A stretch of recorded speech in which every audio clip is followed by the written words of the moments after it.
मोर प्रिय चाषी और भाई भौणी मैंने समस्त मोर नमस्कार। आसतु आज आम जाना आमर ओडिशा सरकार मत्स्य विभाग तरफ आमर चाषी भाई और भौणी मान कौन कौन सब योजना गुड़ाक रही आम गहण जी अच्छा आम भंजनगर ब्लॉक सहकारी मत्स्य अधिकारी सुधांशु साहू सार सब पचारिकी बुझा सार। हाँ, मुख्यतः आमर 2024-25 आर्थिक वर्ष आमर मुख्यमंत्री मत्स्यजीवी कल्याण योजना कार्यकारी होची। मुख्यमंत्री मत्स्यजीवी कल्याण योजनार अंतर्भुक्त बर्तमान आमर 16टी योजना कार्यकारी चली। मुख्य योजना हूँ आमर नूतन पोखरी खोलिया जो योजना अच्छे सेटा हूँ आमर मत्स्य पोखरी योजना। मत्स्य पोखरी योजना तो आमर दुईटा कंपोनेंट रही गोटे हूँ कंपोनेंट 1 और द्वितीय हूँ कंपोनेंट 2। कंपोनेंट 1 हूँ आमर जो मैंने नुआ पोखरी खोलिया चाहूँगी नूतन पोखरी खोलिया चाहूँगी से योजना अंतर्भुक्त हो पारे। से आमर प्रोजेक्ट कस्ट रोचे खर्च राशि रोचे गोटे हेक्टर पिछा 11 लाख खर्च राशि और से आमर SC ST एवं महिला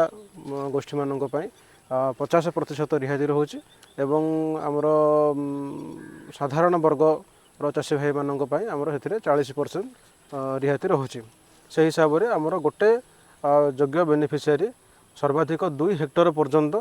रिहाती उपलब्ध कर सर्वनिम्न 0.2 हेक्टर अर्थात 5 एकर हूँ सर्वाधिक जलराशि विशिष्ट पोखरी जड़े लोक रिहाती नहीं पार और सर्वनिम्न आधा एकर जलराशि विशिष्ट पोखरी जड़े लोक रिहाती नहीं पार। से नुआ पोखरी खोलिया जो कहली आम गोटे हेक्टर पिछा 11 लाख खर्च राशि अच्छी से 11 लाख भितर आमर नुआ पोखरी खोलिया केवल खोलिया खर्च अच्छे 7 लाख और से माछ चाष प्रथम वर्षर केवल माछ चाष अच्छे 4 लाख एमती 7 लाख प्लस 4 लाख मिसे सर्वाधिक 11 लाख हूँ गोटे हेक्टर पिछा 2 हेक्टर को 22 लाख पर्यंत खर्च राशि से पाइपर। एवं द्वितीयटी आसला हूँ कौन आम कंपोनेंट 2। कंपोनेंट 2 कहले कौन तार योजना अच्छे सेटा आमर जो लोक मानकर पुराना पोखरी किसी थी से माछ चाष करने आमर रिहाती दि जाऊँगी जोटा कि केवल इनपुट सब्सिडी दि जाऊँगी पुराना पोखरी गुड़ाक से गुड़ाक नुआ पोखरी खोलिया से सब्सिडी ना केवल माछ चाष करने आमर इनपुट बाबद सब्सिडी दि जाऊँगी। तार खर्च राशि अच्छी गोटे हेक्टर पिछा 4 लाख खर्च राशि उपर से आम से SC ST एवं महिला वर्गर चाषी भाई भौणी मैंने आमर 50% रिहाती पाइपर और साधारण वर्गर जो मैंने चाषी भाई मैंने रहिले से 40% रिहाती पाइपर। ये दुईटा हूँ आमर मत्स्य पोखरी योजना अंतर्भुक्त कंपोनेंट 1 और कंपोनेंट 2। आमर कंपोनेंट 2 जोटा अच्छे कंपोनेंट 2 अच्छी मत्स्य पोखरी योजना अंतर्भुक्त से इनपुट कहले आमर माछ चाष करने आवश्यक जहाँ जहाँ कंचामाल यथा कि जाँल खाद्य चून गोबर विभिन्न प्रकार औषध और प्रोबायोटिक्स से आपंकर मिसलाइनस खर्च रोचे लेबर खर्च रोचे ये सब गुड़ाक मिसी आमर गोटे हेक्टर जलराशि विशिष्ट पोखरी 4 लाख रही खर्च राशि से आमर 50% रिहाती पाइपर अनुसूचित जाति जनजाति और आमर महिला वर्गर चाषी भाई मैंने साधारण वर्गर चाषी भाई मैंने पाइपर 40% रिहाती। ये जो कंपोनेंट 2 रे नुआ पोखरी खोलिया सब्सिडी ना केवल जो मानकर पुराना पोखरी थी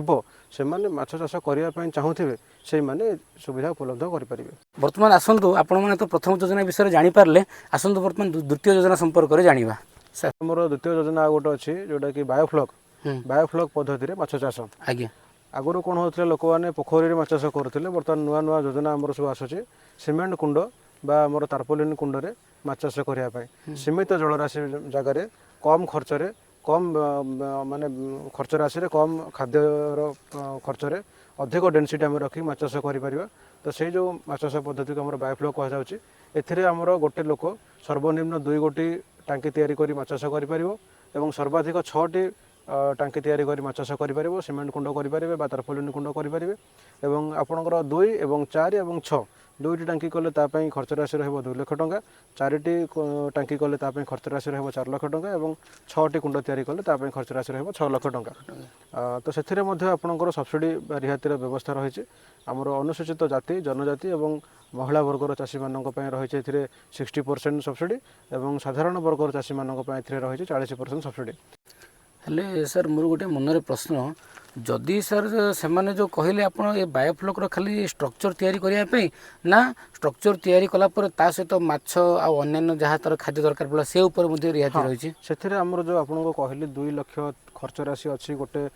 2टा टांकी तैयारी करने गोटे टांकीर जल आयतन रोचे आम 15,000 लिटर तार जो कुंड भितर जी जल धरव से जल आयतन माने जल धारण क्षमता होची 15,000 लिटर 15,000 लिटर टांकी तैयारी करने तार गोटे टांकीर खर्च माने खर्च राशि रखाई 1 लाख टंका 2टा कुंड तैयारी खर्च रखाई 2 लाख टंका से जो 2 लाख टंका रखाई से आपणकर 1.5 लाख रखाई तार टांकीर तैयारी खर्च एवं से आपणकर जहाँ जहाँ आमर आसेसरीज लगे आपणकर जीआई सेडनेट हम टांकी उपर जीआई स्ट्रक्चर ता सहित सेडनेट लगे से आपणकर आमर एरेसन मेसीन लगे पानी पंप गोटे वाटर पंप गोटे रोजन मेसीन गोटे रोन से सब इलेक्ट्रिक बैकअप देवाई आपणकर जेनेसेट रखिपारे इन्भर्टर रखिपारे ये सब रखिपारे ये सब खर्च राशि रखाई 2टा टांकी 1.5 लाख टंका और से 50,000 जो रहा से हूँ माछ चाष माछ जाँल माछर खाद्य प्रोबायोटिक्स आपणकर फ्लग तैयारी करने जहाँ जहाँ आसेसरीज दरकार ये सब 50,000 रखाई तो टोटाल समुदाय मिसिक आमर टांकीर तैयारी खर्च बा कैपिटल कॉस्ट रोचे 1.5 लाख टंका और इनपुट कॉस्ट रोचे 50,000 टंका समुदाय 2 लाख टंका 2टा टांकी खर्च राशि रखा से हिसाब से आम 4टा टांकी जो खर्च राशि रखा से आपणकर 2टा टांकीर जमी 1.5 लाख रहा 4टा टांकी आपणकर 3 लाख रखा टांकीर तैयारी खर्च और आसेसरी खर्च एवं लक्ष टंका रखा से आपणकर इनपुटर खर्च जड़े चाषी आवेदन करने तार प्रथम दरखास्त फॉर्म दरकार से दरखास्त फॉर्मटी आपणकर सहकारी मत्स्य अधिकारी पाखु पाइपर Aadhaar card xerox bank passbook xerox Aadhaar card निज नाम आधार कार्ड थी जरूरी बैंक पासबुक निज नाम जरूरी आधार कार्ड सहित मोबाइल नंबर लिंक थी जरूरी कारण आम जिते बड़े गो सुगम अप्लाई करवा से आपंकर जो मोबाइल नंबर लिंक थी जो आधार कार्ड से आप ओटीपी जीव से ओटीपी दे सारापर आम गो सुगम ऑनलाइन आवेदन करें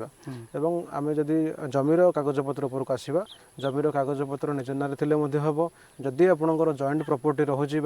इनहेरिटेड प्रॉपर्टी किसी रोचे तो से केस आपंकर एग्जीक्यूटिव मजिस्ट्रेट पाखु आप नो ऑब्जेक्शन सर्टिफिकेट बा नो ऑब्जेक्शन एफिडेविट जदि प्रोड्यूस करें देन आम से परिवार भितर एनीबडी आम अप्लाई ना अप्लाई करें और सब्सिडी दे पार किसी लोक चाहूे लीज जमी आणिक करने से क्षेत्र में मिनिमम आमर जहाँ गाइडलाइन रोचे मिनिमम 7 वर्ष जदि लीज जड़े नईब आमर जोटा सब रेस्टोरेंट पाखर लीज करेंगे ताहले आम से लीज जमी रियायती दे पार तो वर्तमान आप जानीपारे योजना को आम माने पाइबापी आमको कौन कौन सब करने पड़ो आग को जदि आपन को जेकोसी चाष थिबा योजना संपर्क में जानवर अच्छी ताले आप मते कमेंट सेक्शन रे लिखिकी जणांतु ताहले मु आपण मानक पई सेही योजना संपर्क में वीडियो नहीं आसी पारिबी आउ मो वीडियो आपण मानक केमती लागिला कमेंट सेक्शन रे लिखि जणाइबे ता सहित मो वीडियो को बहु मात्रा रे लाइक करंतु शेयर करंतु आउ मो चैनल को भी सब्सक्राइब करंतु धन्यवाद नमस्कार।